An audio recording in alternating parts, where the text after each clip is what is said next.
Hello साथीभाइहरू, तपाईँहरू सबैलाई ह्याप्पी तिहार। र आज चाहिँ धनतेरस, म र मेरो कान्छी जान आँटेको छौँ सपिङको लागि है। एकदमै हामी चाहिँ लागिसकेको छौँ। यो सिस्टमले जानुपर्ने हुन्छ बेङ्गलोरमा चाहिँ। ल हामी चाहिँ लागे है। नजारा हेर्दै यस्तै छ बेङ्गलोरको चाहिँ दिवालीमा नजारा है। बल्ल हामी उत्रि पनि सक्यो। त्यसपछि सेगल्ली भन्ने जग्गा हामी गयो, मजाले हेरेको त सुन दोकानमा बहुत भिड क्या अब धनतेरसले गर्दा। र ठिकै छ भनेर अङ्कुश दाईलाई पनि भेट्यौँ, उहाँ दाईको भाउजूलाई पनि भेट्यौँ। एकदम राम्रो लाग्यो। र कान्छीले चाहिँ फुलहरू हेर्नु थाल्यो घर सजाउनको लागि। त्यसपछि मैले पनि केही सामग्री हेरेँ एकदमै दिवालीको लागि। ल हामीले चाहिँ लिनुपर्छ भनेर लिएर हामी चाहिँ त्यो दोकानबाट निस्क्यौँ र फेरि हामी गयौँ। अब चाहिँ बल्ल बल्ल फुलसुल लिएर चाहिँ अब चाहिँ जानुपर्छ केही धनतेरसको लागि किन्नको लागि भनेर चाहिँ किन्यो पनि।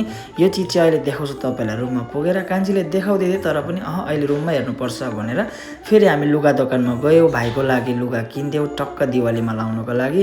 त्यसपछि हामीले केही पूजाको लागि सामग्री किनेर घरमा सजाउने लाइट पनि हामीले लिन गयौँ।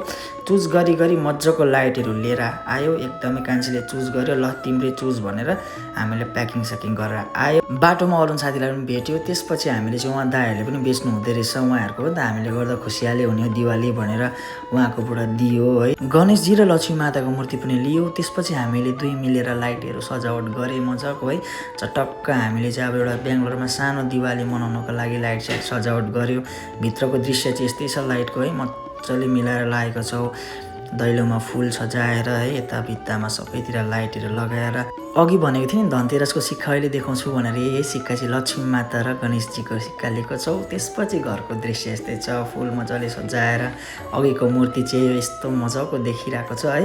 त्यसपछि हाम्रो रुममा पनि मैले मजाले लाइट साइट सजाएर चटक्क लगाएँ, हेर्नु सक्नुहुन्छ। ल है, आजको लागि यति नै छ। वान सेकेन्ड तपाईँहरू सबैलाई happy Tihar. By by guys.